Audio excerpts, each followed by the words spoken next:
Ladies and gentlemen, it is time for the final match of today. It is a tie right now between Ventus Esports and the Final Tribe, and these games have been crazy. The Final Tribe now looking to steal that top spot from Ventus Esports, who have gone 6-1 so far in this tournament, and they do not want to look at their second loss today. But how will they be able to do it?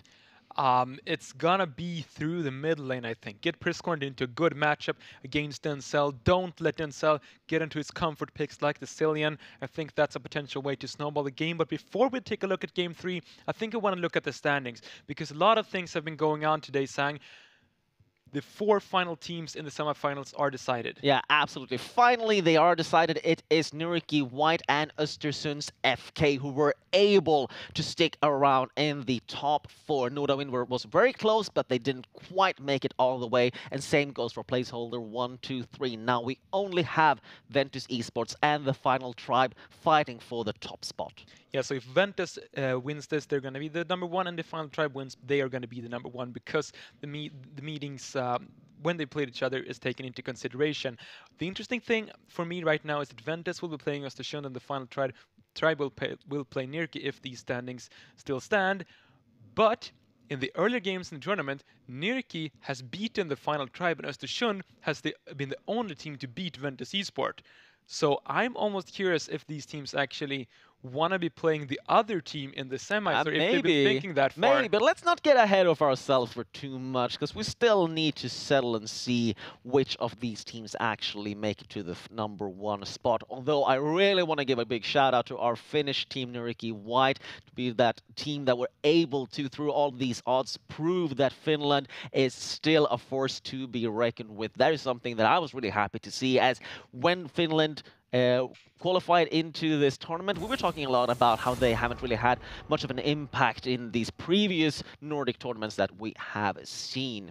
Now, of course, back to the Final Tribe and Ventus Esports. The Cartus is banned this time around, and Raxi will not be allowed to play that one. Same goes for the Lee Sin and the Jace for the Final Tribe. And finally, the Cillian ban comes out versus Denzel. I think just getting Priscorn into a good matchup here would be really important for them, also getting him onto maybe something more carry focused than the Oriana, perhaps like the Corki, which we saw earlier on today. An amazing performance from Chris Cornet on that champion.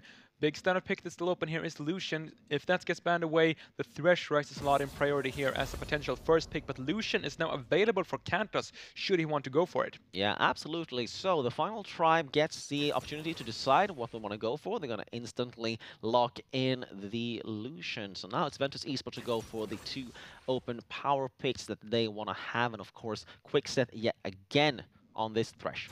Yeah, and earlier on we saw, I think it was Ventus actually banning out the Morgana when they were looking to go for the Thresh first pick. Morgana now open for Nightmares, and we know he's a very strong Morgana player. Maybe not the strongest matchup together with the Lucian. Oftentimes you want something more like the Braum or even the Alistar, which is now banned away, but the Morgana is still there if you want something that's strong into the Thresh and the Sejuani. Yeah, absolutely. So the Final Tribe now need to play around their strengths, and also they have learned that they can exploit Ventus Esports' weaknesses in the way that they like to play, so overly aggressive from time to time. Now the Final Tribe deciding to go with the Olaf. For the final game here, we're happy to see that Olaf has been picked not only once, but twice after all of the times that you've been talking about him throughout this tournament. Yeah, I've been talking a lot about how good I think Olaf is, and then no team has picked it until the final game of the group stage where it's picked 2 games in a row. So Rax is going to be taking this. Early on, it's going to be a beneficial matchup into the Sejuani, and later on, the Ragnarok is going to be so good against all the CC that comes out of these 2 champions. And there is the Corki that I talked about for Expers Corner. I think this is perfectly fine to be able to pick that up in the 1 versus 1. Would like a Malzahar ban, because on the Corki, you really don't want to be going for an early QSS, since all of your items are so expensive, and you really want to be finishing them out early. So I would enjoy a Malzahar ban here. Yeah, absolutely, and also taking Denzel away from his comfort picks. I want to mention this Braum that was picked by the Final Tribe as well to get away with Lucian. Has so much synergy for the bot lane. But yeah, I agree with you, and not seeing Malzahar banned here, I think, to be honest, is a bit of a like a bit of a mistake versus Denzel, because we have seen and been proven time and time again that once you put him on a mechanical champion, he struggles. When you put him on something that can just have a lot of impact for the fight simply by pressing the R button, then that's where he shines. He farms and he gets the things done. His team relies on him being able to rotate the map, having that good game sense that he has, and play that to his strengths. And now Malzahar is instantly the champion that Denzel goes for when ZWE is banned, when Cillian is banned. And this LeBlanc ban, I just don't really feel it versus Denzel. Agree, he's not been looking too strong on that champion earlier on, but now we're looking for a blind pick top laner for Waysor. And what is that going to be? Because this is a guy that they've been liking to play a lot around. They've really been trying to get the counter pick for Waysor, but now with the early Corki pick coming in, it's instead going to be Sleeping able to get the counter pick. And that is an Ornn locked in for the top lane. Not a typical Waysor champion. He's been liking to go for more of these carries. No, you're missing out. Here comes the curveball. It's going to be the Ornn jungle and Olaf top lane for the final tribe. Real funny, Sang, real funny. You can't say that they have been throwing us curveballs, right? They've been throwing us a lot of curveballs, but what's the Ornn counter going to be for Sleeping? It is the Riven. It is actually the Riven. Let's go, Spear of cover Shojin. the Riven, and I'm like, no, that's not gonna happen. And then it happens. So Ventus Esports just going ham for this final game in the group stage. They have secured their spot in the semi-final. Now it's just up for if they want to have the #1 spot or #2 spot, and I don't think they want to play this one safely at all. They want to go all out and shut down Waysor early. They saw how they could abuse him in last game. He was behind 50 CS, something like 70 CS, 69 CS up versus 120, 130, something like that for Sleeping. Maybe they're looking to go with that again, and this time they don't want to pop it. They want a snowballing top lane. Yeah, for sure. This is going to be them playing around Sleeping really heavily in the top side. He is known as a Riven player. I've been seeing him playing a lot of Riven right here. And if she snowballs, and she's able to pick up quite a quick Spear of Shojin, which is why she's been coming back into the meta. She's so good with that Spear of Shojin because it gives you all your cooldowns back on your basic abilities, which is what makes Riven strong. So if you're able to get snowballing, get a lead, get the Spear of Shojin quite early, she is such a menace in a split push. She can even 1 versus 2 in a split pushing scenario. There's no one on TFT who can even come close to being able to go toe-to-toe. Okay, you're making me hype. Lane here. Now you're making me so hyped to see Sleeping, because you've been criticizing Sleeping a little bit tonight, that he hasn't been on top of his game. And last game was actually the same thing happened again. Like, he made a bit of misplays up top lane with the dives. He looks like he wants to redeem himself here with the Riven, and it's a hit or a miss, really. If he falls behind on the Riven, on the other hand, versus the Ornn, and Waysor had been proving to be really strong on these tanky champions as well, not just the Jace, then what can a Riven do? Really, if you fall behind? That is the big concern here. If you fall behind on the Riven, if you can't split push and handle that 1 versus 2 or even 1 versus 1, you can't really team fight, and then you're just gonna be the one like scrambling around looking for spare lost hits on the ground. Yeah, that is gonna be not as so good of a scenario for him, and I am looking for the strategy for TFT in this matchup, because you've got maybe the strongest bottom lane in the game, or at least one of them, with the Lucian Braum. So the spontaneous reaction for me in the pick and ban would be for Raxi and even Denzel with a TP to play around that bottom lane, to try to get Kantos ahead, to really put a lot of attention to the bottom lane.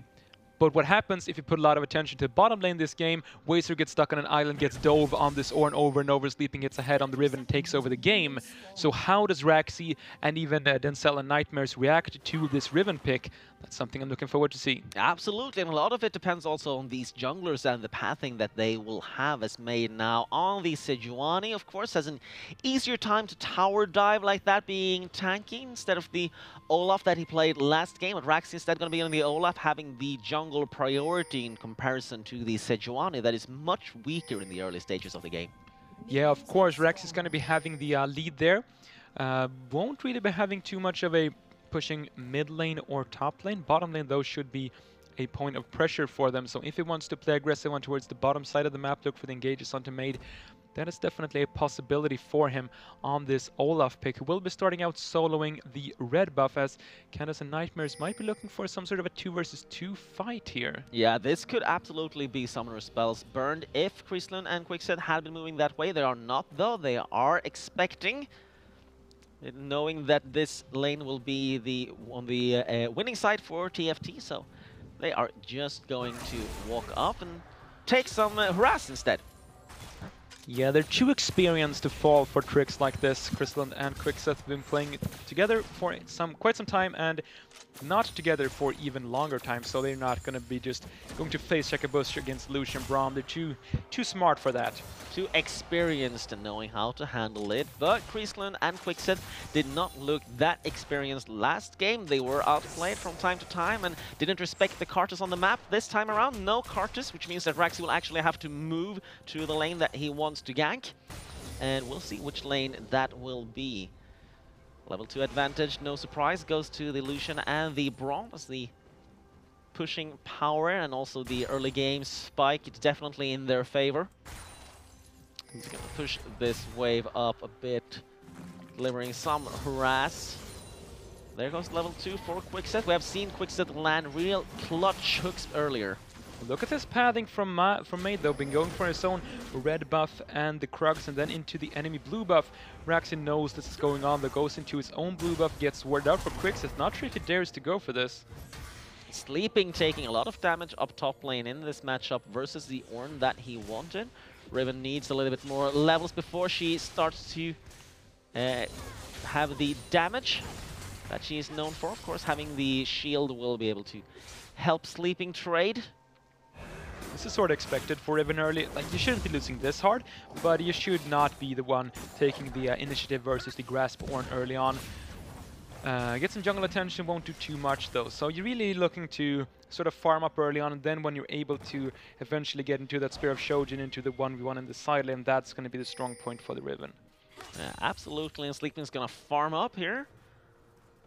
Having his wave stuck quite far up is going to be a good situation for him. I'm not sure if Quickset was able to steal that ground, but I don't think he did. I don't think so either. Oh, an attempt was made anyways, and on the other side of the map, Made showed himself, but has already revealed that he is simply trading jungle here with Raxi. So Raxi not getting anything out of this Olaf early on at least. Yeah, just going even in the jungle matchup is pretty good for Made, who's making his way towards the top side, and that is such a fortunate timing for him. The Dwarf did not spot him out, so Wazer might be forced to burn a flash here. Yeah, calculating that perfectly, now moving forward, able to block Wazer when he tries to get out.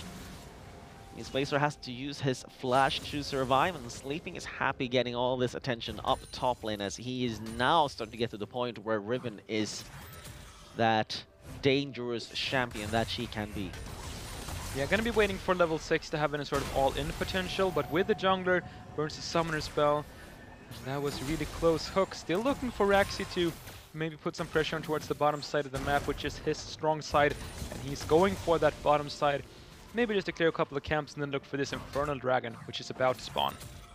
Yeah, absolutely. We've seen Raxi put a lot of focus on these objectives before.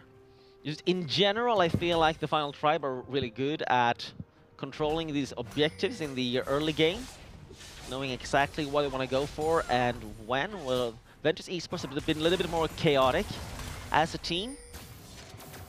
But we'll see if we're going to see any tower dives up top lane as well. In game 2, Sleeping and Made some good attempts to get tower dives off on top side. Oh, Krislund has to use his heal, being almost ignited, not really in range, and the turret damage. First blood is gonna go to Quickset with the Hook of Doom. It's gonna capture Kantos, and with the ignite, I think Nightmares wanted to go a bit further with that one, trying to ignite Krislund, but wasn't able to get close enough in time. And that is the Quickset and Krislund that we kind of are expecting to see. Yeah, really good hook there, definitely on point. And Raxi was looking to make a play on that side of the map, was going around to his bottom lane, and I think it would honestly have been enough for him to flash Q onto Krislund, then one axe and be able to get the kill, but in the end does not go for it. and is forced to look away at that from that play without a kill. Made is doing a good job right now, using this top lane pressure and making sure to pick up the leveled up camp in the jungle, picking up the leveled up Grumpus. Right now, Raxi is down bot lane again, has not been able to, been opting to go for any invades again. So Made is actually just a slight bit ahead in EXP right now, and gold in comparison to Raxi, who is looking for ganks down here. As you said that he wanted to, but has not been able to find anything really, as this bot lane is pushing. Instead, he's just gonna go for the Infernal Dragon. Flash forward by Denzel. It's gonna force the flash from Quickset. Priestconet is there to help his support, and that's a flash for a flash. This is Denzel in a nutshell. Flashing forward, getting his ultimate off. This time, though, was no follow-up available.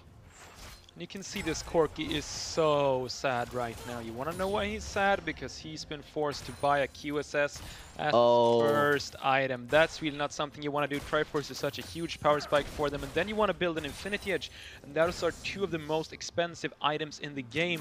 So that's the reason why I wanted to see the Malzahar ban, because this is going to be delaying that big 2-item power spike for the Corky by a really long while.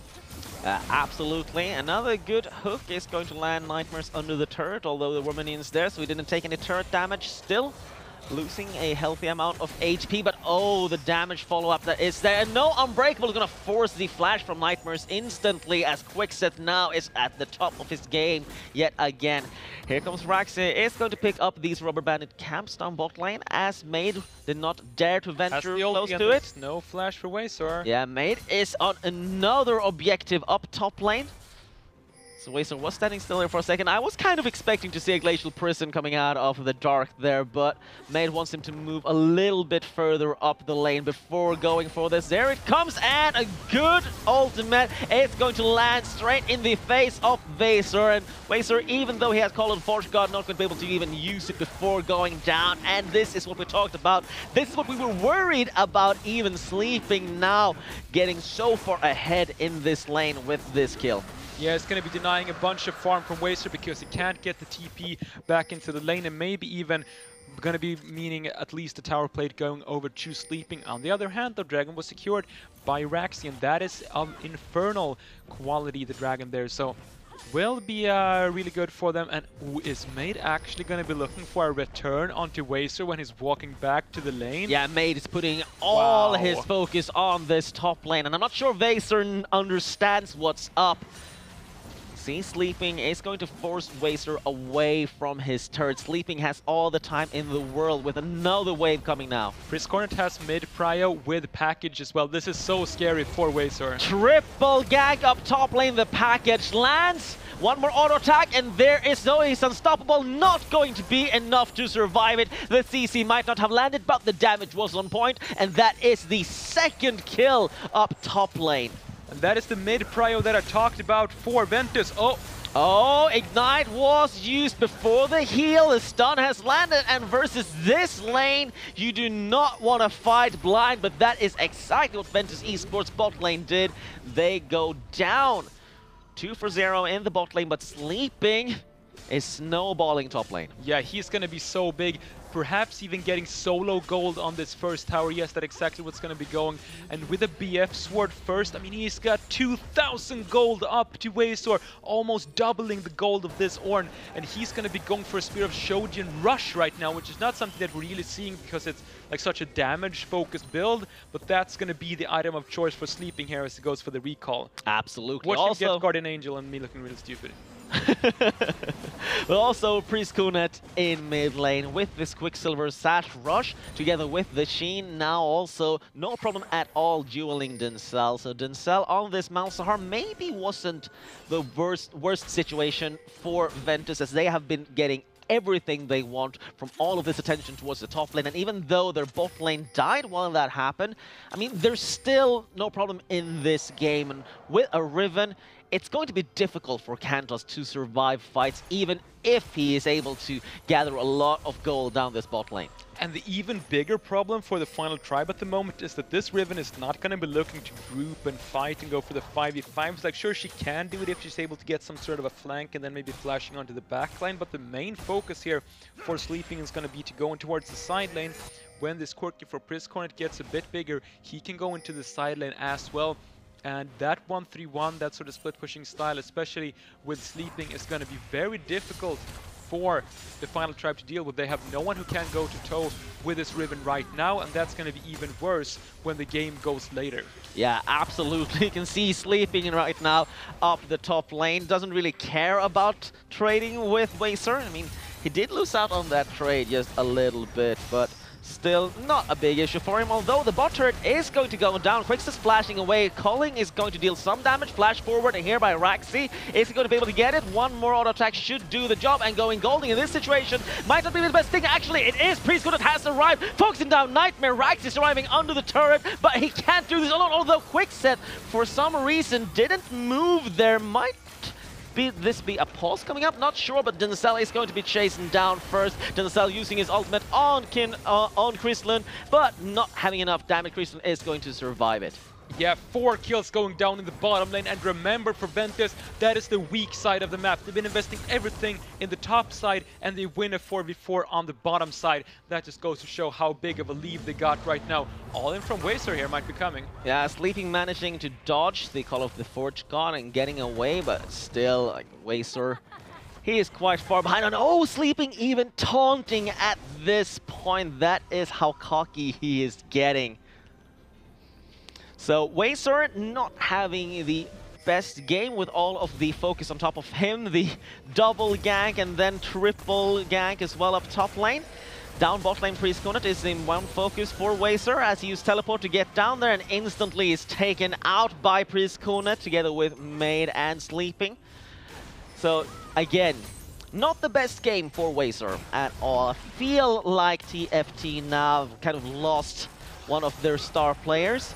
Are going to be able to pick up the Rift Herald though, so they can still make things happen on the map. This is what they are good at, controlling the map.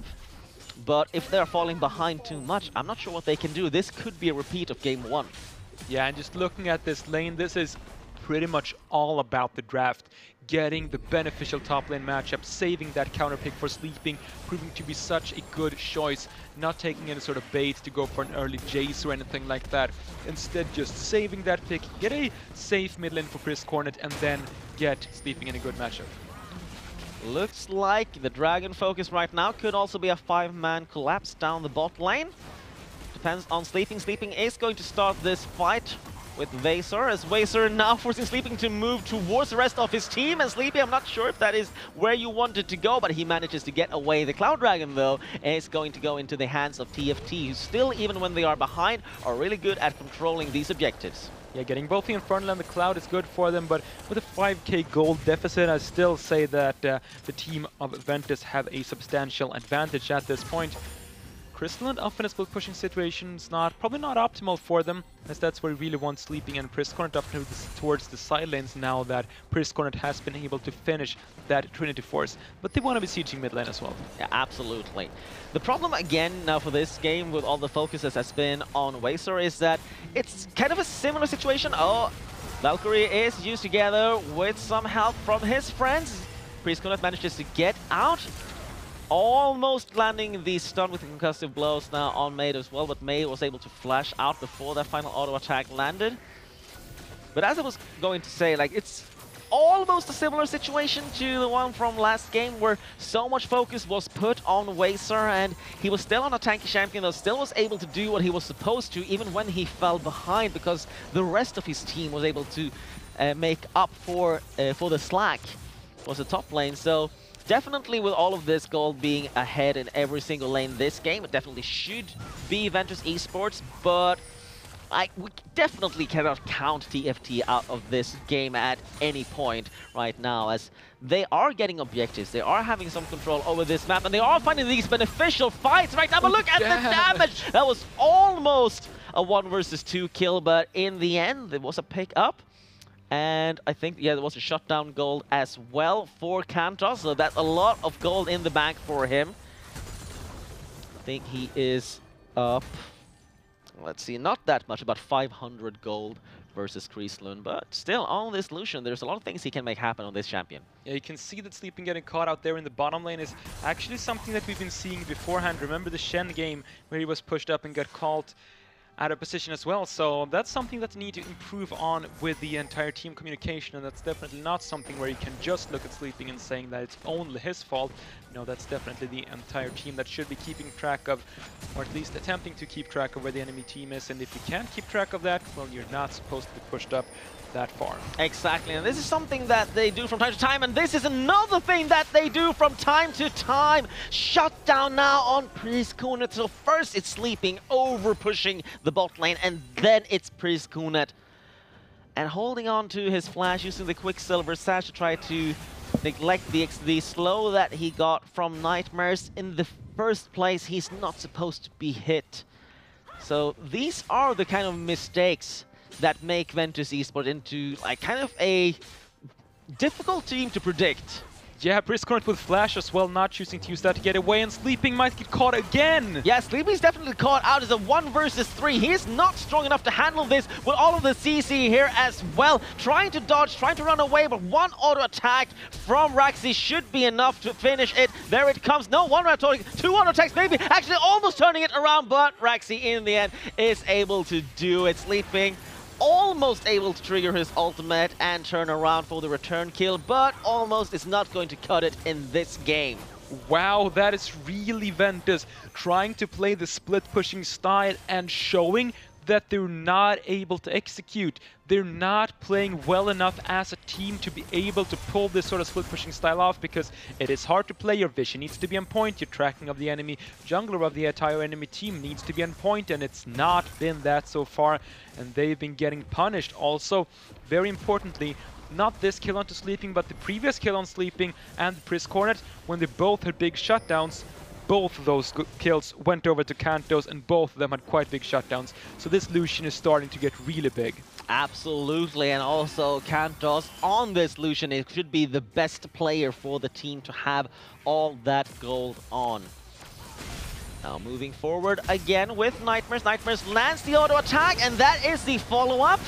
A good team though is always there to help. And this is going to be a turnaround kill. Priskunet is the one that is donated to that gold. As Quickset on this threat is just on point with these lanterns. Now could be a beneficial fight here. Sleeping wants to go in for this. But Dinsel is there, of course, to stop them. Priskunet taking too much damage to stick around. Dragon is going to spawn in about 4 seconds. It's the Ocean Dragon this time around. Maybe not what you want as a Riven. But as a Corki, you're always happy to have that extra sustain, although this is not going to be a free dragon. TFT are there to contest it, and it's actually going to just be donated to TFT as... Oh, actually, no, this comes a teleport. Sleeping wants it. Dragon is going to go down, though. They have package. Call of Force is there. Package, looking for an opportunity to use it. There it comes. Priest gonna jump straight forward into the fray. Main focus is Waysor, but are there enough damage still around the board to take this fight? Moving forward there, Cat is on a killing spree. He's the one to kill Maid, and Chrisland still on the front line, tanking it up and dealing hefty amounts of damage. Culling is up in a few seconds, so they can't chase this, have to be so scared of the Lucian ulti, and that is one of the reasons why I also wanted to see the Mount Sahar ban, because he deals with Riven so well. Sleeping jumps into the middle of the enemy team and tries to pull something up. Denzel says, no you're not. Princes are, there's nothing that Riven can do, no way to outplay that really good ability of just shutting down an enemy champion for a few seconds. I did not mention it earlier because I didn't think that Sleeping would be in these team fights at all. I thought he was just going to be off split pushing, but with him getting caught out a couple of times, wanting to group with the team, but versus the Mount Sahar, there is nothing you could do there after all at all. You need a QSS if you're going to be team fighting, but that will delay your other items, so I'm not sure what the best plan for Sleeping here is. Yeah, I think the best plan for Sleeping would be to keep going with these split pushes, just have much better synergy with his team while he's doing it. They could be going for the objectives on the map. I think they definitely have enough disengage to handle it, as long as Quickset is around with his lantern to make sure that anyone who gets hit by Nightmares can get out. But apart from that, I agree with you. As soon as Sleeping goes close to Denzel without having a Quicksilver Sash, he's gonna go down, and there's no real reason for him to go for it, as he can still, no problem, handle Waysor. But Waysor, again, just being stronger in these team fights in comparison to Sleepy, even though he is behind, again, 50 CS. Yeah, and it's starting to look like we're talking about this as being a beneficial game for the final tribe. I still think with the about 3.5k gold lead for Ventus and with the Riven sort of 1-3-1 comp that they've got also good scaling with the Corki and the Kai'Sa, they definitely still have a lead, but it's shrinking a lot from A's position that looked almost unlosable. So definitely not too convinced by what Ventus have been doing, and I'm impressed at what the final tribe have been able to pull off here. Yeah, absolutely. Although Kai'Sa slightly stronger for the late and the mid game. And speaking of Kai'Sa, there she is, and there she goes. That's the shutdown goal again. This time going into the hands of Raxi, as once again one of the players on Ventus Esports is caught out of position. Yeah, Moving Chris forward Cornet. Whoa, again, what are you doing? Cornet, and very late with the Quicksilver Sash as well. That's Baron. Yeah, that's Baron. That's definitely. There's really nothing I think Ventus Esports can do. Teleport is going to be used just to make sure that they can secure it, but there are no damage dealers around that can do anything about this. Sleeping is moving up towards this, not opting to use his teleport, as there's really not that much that he can do with it. Might still want to go for the actually moving around. It is gonna just watch as this Baron goes down. There lands the hook. There comes the call of the Forge God. They are going to attempt it, but Made gets knocked up. He flashes in. Can he steal it? No, he is not. Smiting way too early. Made is gone. Although sleeping, he goes in for it, but the ultimate is on him. The outplay button is there, although there comes the rest of the team. It's a 1 versus 2 situation now in versus Lucian and the Ornn. Not that much even Kreisland can do about it. 2 members still alive with the Baron. Baron Gold going on to TFT, and but that was another one of these chaotic fights. These two teams are just keep delivering. Yeah, that almost looked like that was going to be a beneficial fight for Ventus after all. Almost able to take that home with a lot of work coming in from Sleeping. But once more, Denzel shows why Mount Sahari is still a good champion. Not the biggest meta pick right now, but still showing how good that is. And Chris Cornet getting caught really started up that entire play. Youth QSS very late, didn't flash at all to be able to get into that lantern and run away, and got stunned up by the Braum passive. Really not his best game, and he is one of the best players in this tournament. He is probably the best mid laner, but he's not been showing it in this game or the last. Yeah, absolutely. This is not his strongest series, but then again, it's starting to get a little bit late. These players have been playing since 7 o'clock. These are like the craziest games, and the one thing, of course, Ventus Esports has going for them is that they have secured their spot in the semi-final, so maybe they aren't delivering at their strongest points. On the other hand, the final tribe, they're all just on point, really. Just mechanically getting outplayed in a lot of lanes, but looking at the way they play the map, they've just been so much better at handling the map pressure in comparison to Ventus Esports. Sleeping is now once more with the team, still without a QSS, so he won't be able to do too much here. Yeah, no QSS. Flash forward with the call, not going to be enough to kill Kreisland. Oh no, the call of the Forge God! The snipe! Yeah, sniping from the long range, no problem at all, says Wizard. Hold my beverage as he goes in with the ultimate to snipe Kreisland before he is able to get out. And again, just with these, I don't know what to say. Everyone on Ventus Esports getting caught out of position, and like you called it so many times, it's a slight goal lead now for TFT. Ventus Esports have been in the lead when it comes to the gold for 20 minutes of these games, just since the Baron was taken. I think the TFT was able to get slightly ahead now with the kills, now with the turrets. They are snowballing this game. Yeah, they had a huge lead early on, especially onto that Riven, but now with Illusion, they are just grouping up, able to force it, and Sleeping. He's in the bottom lane. There are some decent TP wards to be able to get onto, but he's taking jungle camps on the bottom side of the map. He's not even pressuring the tower when he knows 5 people are up in the top lane Sleeping. He looked so strong early on in the Riven, but right now it's simply not working out. Ignoring the turret, hiding in the jungle, I'm not sure what he's doing, but he's just gonna continue farming these jungle camps right now. So he's not contributing at all to this game at this point. He's really, I'm not sure. I shouldn't be calling this, I don't want to BM anyone or anything, but I think like Sleeping right now, he could have gotten the turret. I'm not sure.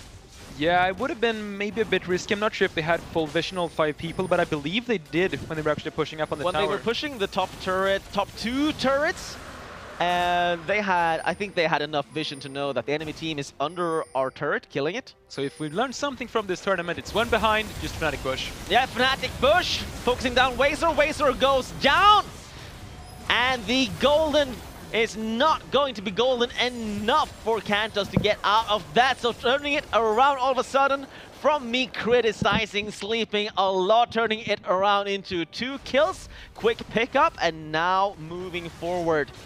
I think it's so funny that we've been seeing several teams in the tournament do exactly that. When you're behind, you're not able to fight, you just hide in a bush and pray that they'll face check, and now ends up that they have enough damage to actually kill one of these tanks, and getting that 1000 gold shutdown from the kill of Kantos over to Sleeping of all people. Actually, I think it was Quickseth who got it though. Or was it Kantos? I'm pretty sure it was Sleeping. No, right, Kantos was Sleeping, you're right. Yeah. Quickseth got Wazer, so yeah. Absolutely. So that was a huge shot, and there's the QSS! Yay! Finally! Good job, Sleeping. He bought the QSS. I'm so happy now. Finally, if you want a team fight versus a Malzahar on a Riven, you probably want to be able to get out of the ultimate, the Nether Grasp for Denzel. So now Denzel can no longer point and click the R button on Sleeping to get him out of the fights, but still holding on. They have so much CC still that they can use on Sleeping. He still needs to be very careful with when he uses this, and he needs to stop getting caught.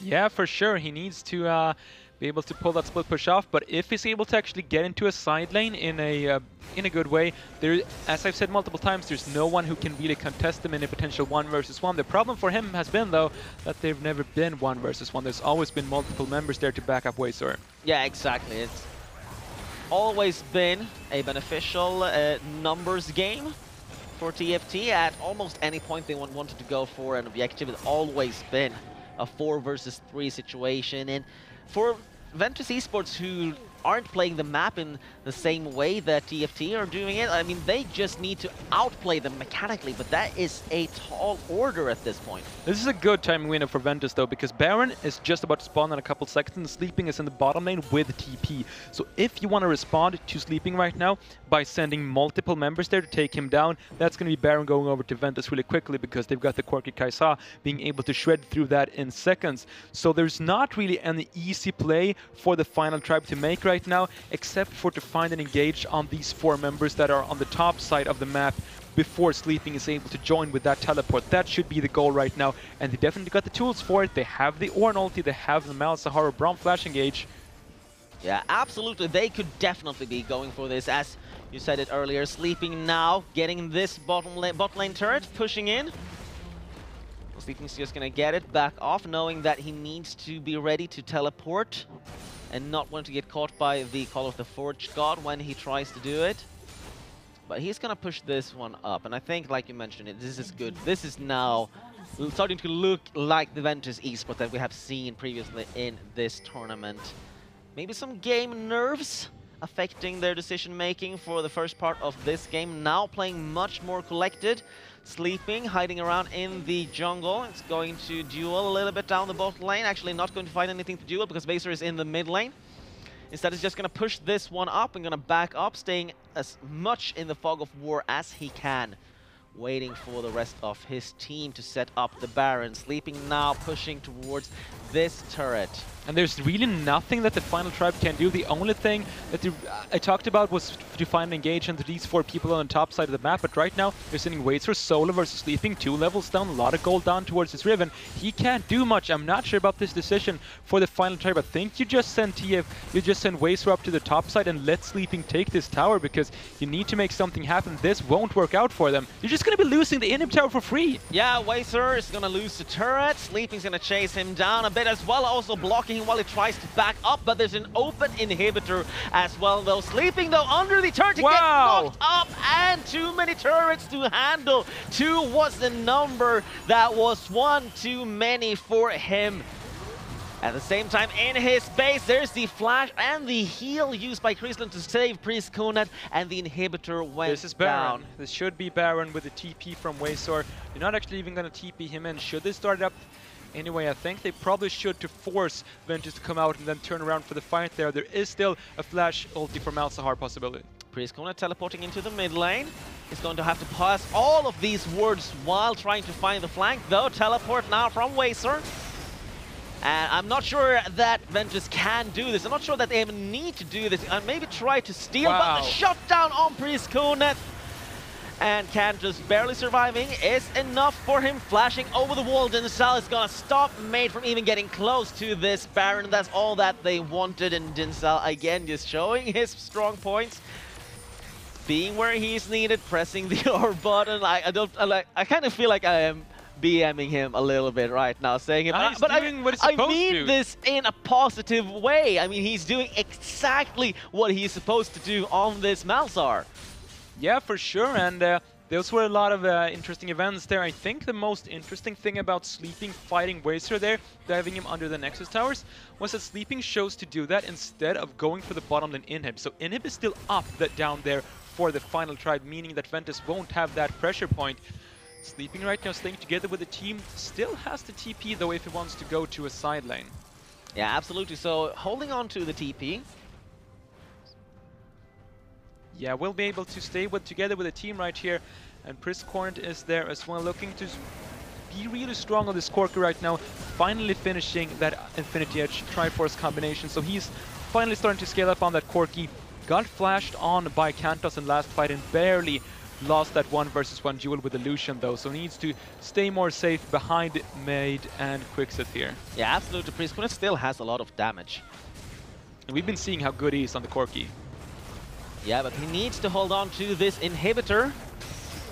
There comes the hook, and the play by Quixet. Gonna have to flash away, though. There's so much damage here, and Kriesland needs to stay alive throughout all of it. Made being the one focused down has to flash away. Focus now onto Dinsel. That's the double kill. Dinsel and Nightmares has gone down, but Kantos still alive through all of it. 3v4 though for the final tribe. They have to get out of here. They can still go for it. They can absolutely still go for it. Yeah, Ventus won't find engage. There is the killer instinct. Yeah, their killer instinct and the shutdown now on Wazer. You see how much damage Kriesland has, but in their base, well, the turret's only taking damage from the siege minion. Not going to be enough. No super creeps have arrived just yet. Losing 2 inhibitors, though, is, of course, still a dangerous thing at this point. 33 minutes in. It's going to be a lot of time still for TFT to stall this out, waiting for the rest of their team to respawn. Are they even going to be looking for oh, they're going to be looking for a catch onto Kantos here. Yeah, they are going to move forward, but Kantos is kind of expecting this at this point. Fool me once, shame on you. Fool me twice, shame on me, as Kantos does not allow himself to get caught. Yeah, absolutely not going to be able to get a catch onto Kantos near, who is so mobile on this Lucian. Also going for the Guardian Angel there and finishing up the build right now. So we're not even 35 minutes in and the Lucian is already 6 items. Looking so strong on this pick, which I talked about as one of the, if not the strongest champions in the game. Does start to scale off at this point though, not because he doesn't do damage, but because his range is quite short and he, of course, does not have any sort of big percentage health scaling, so anyway to really shred through tanks except for his normal abilities. So Lucian not going to be the big hyper carry here compared to something like the Corki, which will still provide more damage in the later stages. Still really big though, so his 6 item versus like almost 5 items on Kriesland, so more than 1 item ahead. Kriesland finally was able to finish up another item, so he's almost at a full build. Another turret now going down, and the Elder Dragon is spawning in 1 minute. Still some good TP wards in behind there, though. There are a couple of wards there, not good vision for the final tribe. So if Ventus knows this, they could try to go for a TP flank by Sleeping. And yes, Sleeping is flanking. Look at him on the Riven. He's going to go for, look to try to go for the engage on the backside, but gets spotted out by a ward. And realizes what's going on with the Sleeping was spotted, although the hook still lands on Nightmares. He's able to get the Glacial Fissure out, now turning it around, focusing down Made. Sleeping is still in this fight down the spot side, and he is going for it and going hard, but is it enough? There comes the package delivery, has arrived, getting so much damage off with Priestkona. That is the double kill. It's about to be the ace. That is it, the quadra kill on Priestkona, and finally Ventus Esports, they get the fight that they wanted, and they execute it beautifully. Now moving up 36 minutes into the game. The death timers are so long. Raxi will be the first one to respawn together with Nightmares, but will they be there in time? I don't think so, Sang. This should be the game for Ventus, and I thought that it was an overcommittal from Sleeping. I did not think they were going to be able to pull it off. They have so many ways of following him to the backline. As soon as Sleeping jumps in, it's as if one player are controlling all of the champions. Chris Lund goes for the killer instinct into the backline, and the package from Chris Corner as well. Yeah, they are absolutely going for the Unbreakable. It's going to delay this just slightly, but the main focus will be the next. Actually, just going to focus down Nightmares just to make sure that no one is there to see it. That is the ace, that is the game, and this is Ventus Esports still in the #1 spot. Such a back and forth game. I really thought that Ventus was going to take it home after they got such a good lead onto Sleeping, and then they don't really know what to do with it. Yeah. So then I thought that the final tribe were going to be able to win it. So these two teams are really showing why they are the top two teams in the league and how close the league is right now. Absolutely. It's been so close. These two teams definitely deserve that top spot, but we saw a lot of things here that also were so crazy back and forth. A lot of things that shouldn't happen, but in the end, the way that Ventus Esports play when they play at their the peak, that is the Ventus Esports that really deserve to be in this #1 spot. That is the Ventus Esports that have impressed us so many times over and over again. But the final tribe, we see the weakness individually in them, but wow, what a team when it comes to just going with the decisive plays and getting the objectives and just snowballing their games on top of their amazing teamwork. Yeah, for sure, and they show that they can play throughout pretty much anyone. They played through the bottom lane here in the final game. They played through the top lane a lot earlier on with picks like Kled and Ilawi for Waystar there. They've also been playing with carry junglers like the Karth. That's really working out well for them, and you can always trust Uncell in the mid lane, at least as long as he's Uncell or Malzahar, you can trust him to really do his job. So I like how they're able to carry through different parts of the team. Yeah, absolutely. The entire team is a force to be reckoned with, and with that we have our final standings. Let's have a look at what has happened today for these teams. Today started off in such a weird position with 4 out of 5 teams in the top 5 having the exact same score. Now finally it has settled down. Ventus Esports still at the top, only having lost the 1 game versus Östersund's FK. Östersund's FK also managing to make the cut, is going to have to try to make that same thing happen again versus Ventus Esports when they face off tomorrow, no, not tomorrow, sorry, on Thursday